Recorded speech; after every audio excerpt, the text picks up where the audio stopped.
అధ్యయన పలుకరింపుకు ఆహ్వానం.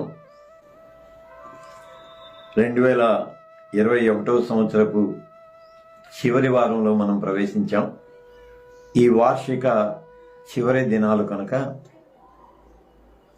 అధ్యయన పలుకరింపులో భాగంగా కొన్ని విషయాలను మనం ముచ్చట చేసుకుందాం. హై స్కూల్ చదివే రోజుల్లో రివిజన్ క్లాసెస్ అని ఉండేవి. అంటే యాన్యువల్ ఎగ్జామ్స్ దగ్గర పడుతున్నప్పుడు రివిజన్ క్లాసెస్ అని ఉండేవి. పునశ్చరణ తరగతులు అని తెలుగులో అనేవాళ్ళం. ఆ ఏడాదంతా దేన్నైతే మనం అధ్యయనం చేశామో వాటిని మళ్ళీ మననం చేసుకోవటానికి ఆ తరగతులను, అయితే అవి అకాడమిక్ పర్పస్ కనుక వాటిని ఆ కోణంలో నుంచి మాత్రమే మనం ఆలోచన చేస్తాం. మళ్ళీ వ్యవసాయదారులు అంటే వ్యవసాయంతో పరిచయం ఉన్నవాళ్ళు, వాళ్లకు నెమరు వేసుకోవటం అనే ఆ ప్రక్రియ తెలిసి ఉంటుంది. ముఖ్యంగా పశువులను మేపేవాళ్లకు, పశువులంటే ఐ మీన్ గేదెలు మేపేవాళ్లకు నెమరు వేసుకోవటం అనే ఆ ప్రక్రియ తెలుస్తుంది.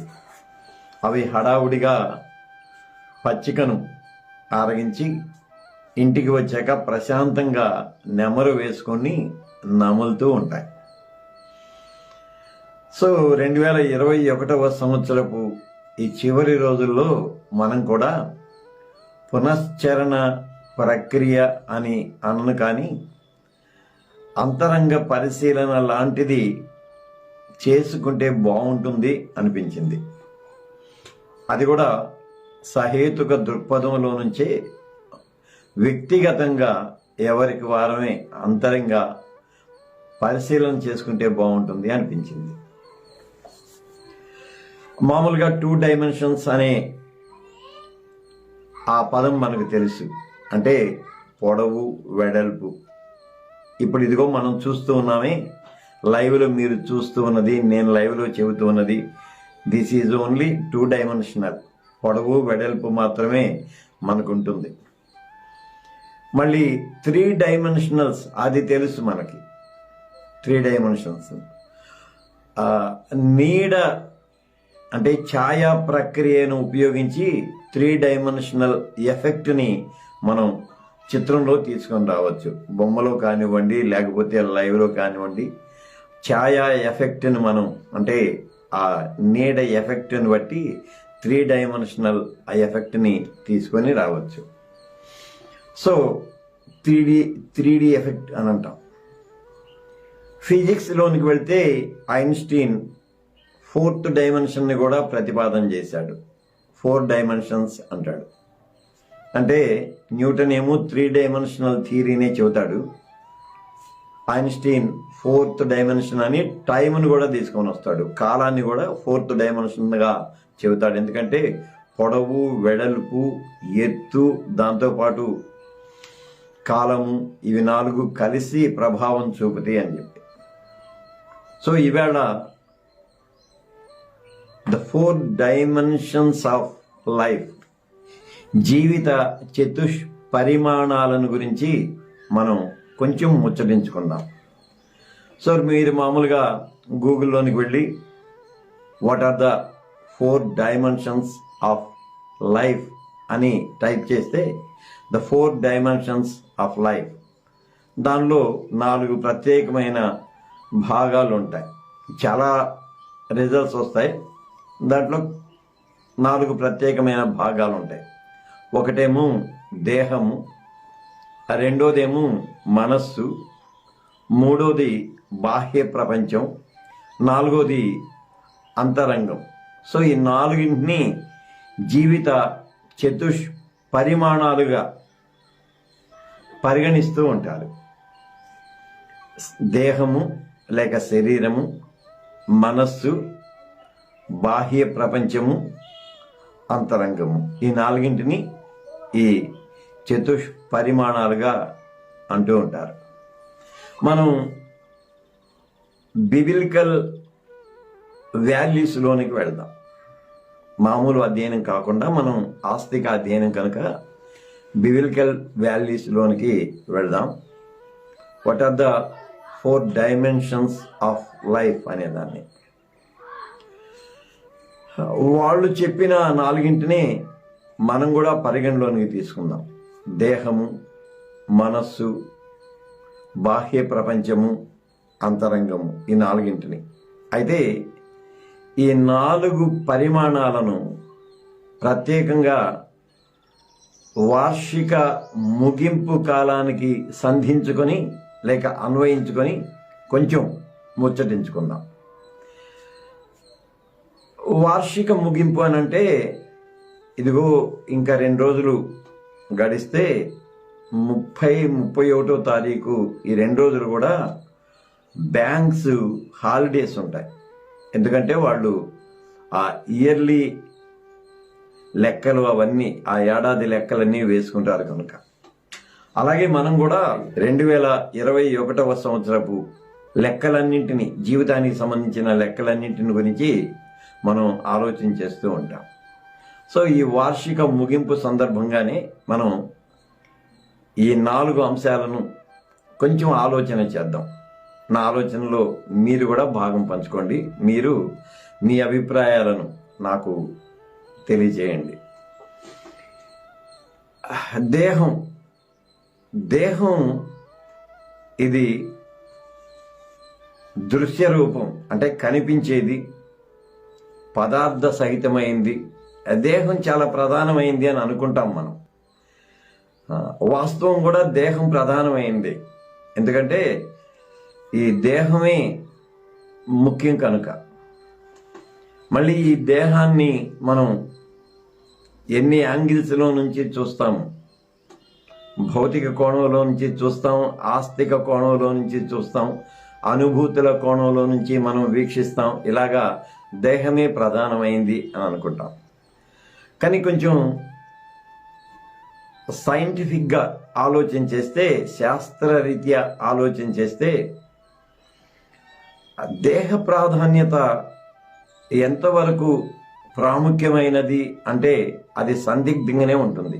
కారణం ఏంటంటే నా దేహం తనంతట తాను ఏదైనా చేస్తుందా అని ఆలోచన చేస్తే కాదు అని అనిపిస్తుంది. కారణం ఏంటంటే మనసు చెప్పినట్టు దేహం వింటుంది. సరే, మెదడు, మెడుల్లా ఈ రెండింటినీ మనం శాస్త్రంలో పరిగణలోనికి తీసుకుంటాం. ఎందుకంటే మెడుల్లా ఇచ్చే ఆదేశాలను బట్టి దేహ కదలికలు లేక దేహ చర్యలు జరుగుతూ ఉంటాయని శాస్త్రం చెబుతుంది. ఇది బయోలాజికల్ సైన్స్ చెబుతుంది. కానీ సైకాలజీలోకి మనం వెళ్ళినట్లయితే మనస్సు చెప్పినట్లే దేహం నడుచుకుంటుందా అంటే అవును అనే అనిపిస్తుంది నాకు కూడా. మెడుల్లా కంటే కూడా, సరే మెడుల్లాకి మనస్సుకి మధ్య ఉన్న ఆ సంబంధం అది మళ్ళీ పెద్ద సబ్జెక్టు, దానిలోనికి మనం వెళ్ళొద్దు. అంటే దేహం తనంతట తాను ఏమీ చేయదా అంటే, ఒకవేళ మెదడు, మెడుల్లా అవి కూడా దేహంలో అంతర్భాగం కనుక తనంతట అది చేస్తుంది అని మనం అనొచ్చు. కానీ మనసు చెప్పినట్లు చేస్తుంది దేహం కనుక దేహం వ్యక్తిగతంగా తనంతట తాను ఏది చేయలేదా అని అనిపిస్తుంది. మళ్ళీ మనస్సు అత్యంత ప్రభావితం చేసేది మనస్సు. ఈ మనస్సు ఉన్నదే ఇది చాలా ప్రమాదకరమైంది అనే చెప్పొచ్చు. ఎందుకు ప్రమాదకరమైంది అని అంటే, మనస్సు సానుకూలతను ప్రతికూలతను రెండింటిని కూడా కోరుకుంటుంది. కొంచెం కష్టమైన మాట నేను చెబుతున్నాను. మనస్సు సానుకూలతను ప్రతికూలతను రెండింటినీ కోరుకుంటుంది. సానుకూలతను ఎలా కోరుకుంటుంది? మనకు ఇష్టమైన వాటన్నింటినీ ఖచ్చితంగా కావాలి అని అనుకుంటుంది. కానీ ప్రతికూలతలను గురించి కూడా మనస్సు చాలా తీవ్రంగా ఆలోచన చేస్తుంది. ఆలోచన చేయటమే కాదు, అవి యథార్థమైతే బాగుండు అని కూడా అనుకుంటుంది. మనసు అంటేనే అనుకోవటం. ప్రతికూలతలను కూడా అవి యథార్థం అయితే బాగుండు అని మనసు అనుకుంటుంది. మళ్ళీ అనుకోవటం వరకే పరిమితం చేసుకుని చర్యను మాత్రం ఆపివేస్తుంది. కనుక మనస్సు అత్యంత ప్రభావాన్ని చూపించేది, ముఖ్యంగా దేహం మీద. మూడోది బాహ్య ప్రపంచం. బాహ్య ప్రపంచం మనం నివాసం చేసేది, మన చుట్టూ ఉన్నది. ప్రతినిత్యం మనం ఇంటరాక్ట్ అవుతూ ఉండేది, ప్రతినిత్యం మనం సంబంధపడుతూ ఉండేది బాహ్య ప్రపంచం.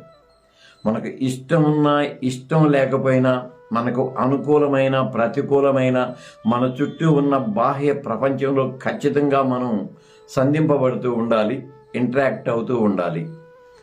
ఈ బాహ్య ప్రపంచ ప్రభావం మన మీద ఎంత ఉంటుందో మనకు తెలుసు.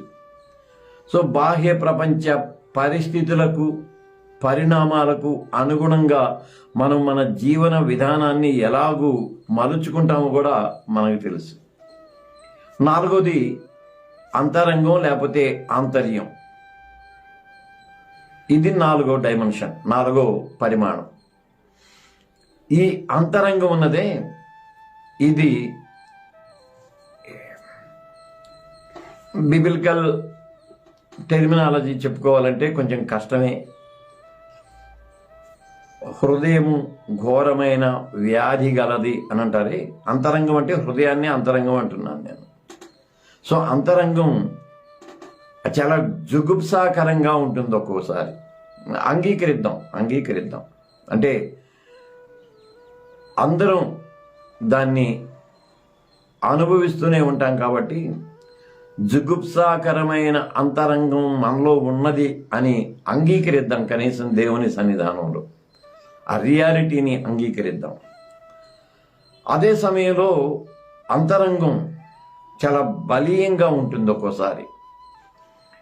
ఇక్కడ దేహము, బాహ్య ప్రపంచము ఈ రెండు ఒకదానితో ఒకటి సంబంధపడి ఉంటాయి. మనస్సు, అంతరంగము ఈ రెండు ఒకదానితో ఒకటి ముడిపడి ఉంటాయి.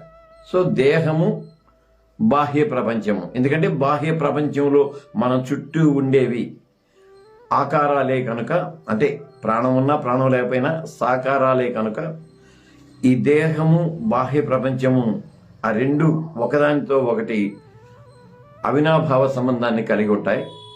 మనస్సు, అంతరంగం ఈ రెండు కూడా ఒకదానితో ఒకటి ముడిపడి ఉంటాయి. సరే, ఈ 4 రోజులు, రేపటి నుంచి వరుసగా 4 రోజులు ఈ 4 డైమెన్షన్స్ గురించే మనం మాట్లాడుకుందాం భిన్న కోణాల్లో నుంచి. అయితే ఈవేళ నేనేమంటున్నానంటే, నా దేహ స్థితి ఈ ఏడాది కాలం అంతా ఎలాగున్నది అంటే అక్కడి నుంచే మొదలు పెట్టుకుందాం. నా దేహ స్థితి ఈ ఏడాది కాలం అంతా ఎలా ఉన్నది. సో ఇది కేవలం భౌతికమే, ఓన్లీ ఆ ఫిజికల్ యాక్టివిటీస్ గురించి, వాటి గురించే మాట్లాడుకుందాం. ఇది దేహానికి సంబంధించి. ఆ తర్వాత దేహంతో నేను జీవితం అంట్లా, దేహంతో నేను నా బాహ్య ప్రపంచంతో సంబంధపడినప్పుడు నా సంబంధ బాంధవ్యాలు ఎలా ఉన్నాయి, వాటిని గురించి మనల్ని మనం పరిశీలన చేసుకుందాం, అంచనా వేసుకుందాం. సరే, దేహం అనగానే దేహానికి సంబంధించి ఆరోగ్యం చాలా ముఖ్యంగా ఉంటుంది. మొట్టమొదటి చెప్పుకోవాలంటే ఆరోగ్యం ముఖ్యంగా ఉంటుంది. ఒకసారి 2021లో మన దేహ దారుఢ్యము, దేహ ఆరోగ్య స్థితి ఎలా ఉందో దాన్ని కొంచెం జ్ఞప్తికి తెచ్చుకొని దేవునికి వందనాలు చెల్లిద్దాం. ఒకవేళ బలహీనమైన వందనాలు చెల్లిద్దాం, బలంగా ఉన్నా నిశ్చలంగా ఉన్నా కూడా వందనాలు చెల్లిద్దాం. ఎందుకంటే దేహమే ఉనికికి మూలం కనుక. మళ్ళీ మన మానసిక స్థితి ఈ ఏడాది కాలంలో ఎలాగూ ఉన్నది. మానసిక స్థితి ఎప్పుడూ ఒకలాగా ఉండదు, అనేక హెచ్చు తగ్గులకు లోనవుతూ ఉంటుంది. ఒక్కోసారి విషాదపు అంచుల్లోనికి వెళుతుంది, ఒక్కోసారి ఆనంద అవధులను అధిగమించి వెళుతుంది. కనుక ఈ మానసిక స్థితి ఎలా ఉన్నది, ఈ మానసిక స్థితిని ఎంతవరకు మనం నియంత్రించుకోగలిగాం, దాన్ని ఆలోచించేద్దాం. మూడోది బాహ్య ప్రపంచం, ఇది చాలా ఇంపార్టెంట్. బాహ్య ప్రపంచం, మళ్ళీ సంబంధాలు. నేను కొంచెం కష్టమైన ఎనాలిసిస్ చెప్పాలి అని అనుకుంటున్నాను. బాహ్య ప్రపంచాన్ని చాలా సంకుచిత వర్గాలుగా మనకు తెలియకుండానే విభాగించుకుంటూ వస్తాం. చాలా సంకుచిత వర్గాలుగా మనం విభాగించుకుంటూ వస్తాం బాహ్య ప్రపంచం. సో బాహ్య ప్రపంచంలో అనివార్యంగా అనేకులతో, అందరితో మనం సంబంధపడాలి. అక్కడ చాలా సెలెక్టివ్గా ఉంటాం. చాలా అంటే చాలా సెలెక్టివ్గా ఉంటాం ప్రతిసారి. అది మరి సామాజిక దృక్పథంలో వచ్చిన అలవాటో, లేకపోతే మతపరమైన సంకుచితత్వంలో నుంచి వచ్చిన అలవాటు, లేక మన మనస్సు మనం అలా సిద్ధం చేసుకుంటూ వచ్చిన అలవాటు నాకైతే తెలియదు. కానీ మాట వరుసగా చెప్పుకుందాం. ఒకవేళ మీకు కష్టం అనిపిస్తే కష్టపడండి, నన్ను అర్థం చేసుకోవడానికి ప్రయత్నం చేయండి. ఫేస్బుక్లోకి వెళ్దాం. ఫేస్బుకే కదా ఇవాళ మనల్ని ఈ లైవ్తో సంబంధపరుస్తుంది. ఫేస్బుక్లోకే వెళ్దాం. ఫేస్బుక్లో ఒకసారి మన ఫ్రెండ్స్ లిస్ట్ మొత్తం ఎనలైజ్ చేసుకుంటే మన అభిప్రాయాలకు భిన్నమైన అభిప్రాయాలు కలిగిన వాళ్ళు ఎంతమంది మన ఫ్రెండ్ లిస్ట్లో ఉన్నారు. పూర్తిగా భిన్నమైన అభిప్రాయాలు, మతపరంగా కానివ్వండి, విశ్వాసపరంగా కానివ్వండి, సామాజిక పరంగా కానివ్వండి, ఎలాగైనా సరే పూర్తిగా భిన్నమైన అభిప్రాయాలు కలిగిన వాళ్ళు మన ఫ్రెండ్ లిస్ట్లో ఎంతమంది ఉన్నారు. మనకిష్టం లేకపోతే బ్లాక్ చేసేస్తాం, లేకపోతే వాళ్ళ పోస్ట్లో చూడటం మానేస్తాం కష్టం కలిగితే. దీనికి నేను కూడా మినహాయింపు కాదు. సో బాహ్య ప్రపంచం ఎంత విశాలమైనదో, బాహ్య ప్రపంచం వ్యక్తిగతంగా మనకు అంత సంకుచితమైనది. చాలా కష్టమైన వివరణ నేను చెబుతూ ఉన్నాను, చాలా కష్టమైనది. ఎంత విశాలమైనదో అంత సంకుచితమైనది. మళ్ళీ మన అవసరాలకు అనుగుణంగా మనం బాహ్య ప్రపంచంతో సంబంధపడతాం. మన అవసరాలకు అనుగుణంగా బాహ్య ప్రపంచంతో మనం సంబంధపడతాం. అవసరాలకు అనుగుణంగా సంబంధపడ్డప్పుడు అక్కడ అవసరతే ముఖ్యమవుతుంది, కానీ అభిప్రాయాలు లేకపోతే ఆసక్తులు ఇవి ముఖ్యం కావు. కనుక బాహ్య ప్రపంచం, దేహం ఈ రెండు ఒకదాంతో ఒకటి అవినాభావ సంబంధం కలిగి ఉన్నప్పుడు అక్కడ ఈ రెండే, అవసరత, ఆ అభిప్రాయం, ఈ రెండు కలిసి ముందుకు వెళుతూ ఉంటాయి. ఇక మనస్సు, అంతరంగం ఉన్నదే, ఇవి ఒకదాంతో ఒకటి ముడిపడి ఉంటాయి. అంతరంగమేమో స్వేచ్ఛగా ఉంటుంది, మనసు కొంచెం నియంత్రిస్తూ ఉంటుంది. అంతరంగం పరిమితమైన స్వేచ్ఛ కలిగింది, అంతరంగం అపరిమితం. ఎందుకంటే అంతరంగానికి అవధులు ఉండవు, అంతరంగానికి హద్దులు ఉండవు. ఈ అంతరంగానికి అంతో ఇంతో మనస్సు కొంచెం నియంత్రణను కలిగిస్తూ ఉంటుంది. సో మనస్సు, అంతరంగం. మళ్ళీ మనస్సు అనేది ఇక్కడ ఎప్పుడూ మనసు, నా మనస్సు ఎప్పుడూ ముడిపడి ఉండదు. మనస్సు అనేది ఎప్పుడు ఇంకొకరి మీద ఆధారపడే ఉంటుంది. మనస్సులో నేను ఇంకొకరిని గురించి ఆలోచన చేసుకోవటమే తప్ప, ఇది నా గురించి నేను ఆలోచన చేసుకున్న దానికి సంబంధించి మరొకరి మీద నేను ఖచ్చితంగా ఆధారపడి ఉండాలి. కనుక మనస్సు ఇంకొకరి మీద ఆధారపడటంతో ముడిపడి ఉంటుంది. ఆ ఆధారపడే క్రమంలో అంతరంగం అవధులను అతిక్రమిస్తుంది, హద్దులను అతిక్రమిస్తుంది. ఇంకా చెప్పాలంటే కష్టంగా ఇందాక చెప్పిన మాటే ఒక్కోసారి జుగుప్సాకరంగా కూడా పరిణమిస్తూ ఉంటుంది. సో ఇవి జీవితానికి సంబంధించిన చతుష్పరిమాణాలు అంటే భిన్న ఎనాలసిస్లు ఉంటాయి. మీరు వీలుంటే చాలా తక్కువ ఇన్ఫర్మేషన్ కూడా ఉంటుంది, ఎక్కువ ఉంటుంది, తక్కువ ఉంటుంది. ద 4 డైమెన్షన్స్ ఆఫ్ లైఫ్ అని దానిలోకి వెళ్ళండి. మళ్ళీ ద 4 డైమెన్షన్స్ ఆఫ్ లవ్ దానిలోకి కూడా వెళ్ళండి. ద 4 డైమెన్షన్స్ ఆఫ్ మైండ్, ఇలాగ చాలా ఉంటాయి. ఒక్కొక్క దాని గురించి నేను చెప్పే సమాచారం క్రొత్తదేం కాదు, కాకుంటే వాటిని నా అనుభవంలో నుంచి, నా విశ్లేషణలో నుంచి నేను నా కోణంలో వర్ణిస్తూ ఉంటాను కనుక ఇంగ్రీడియంట్ మాత్రం అదే.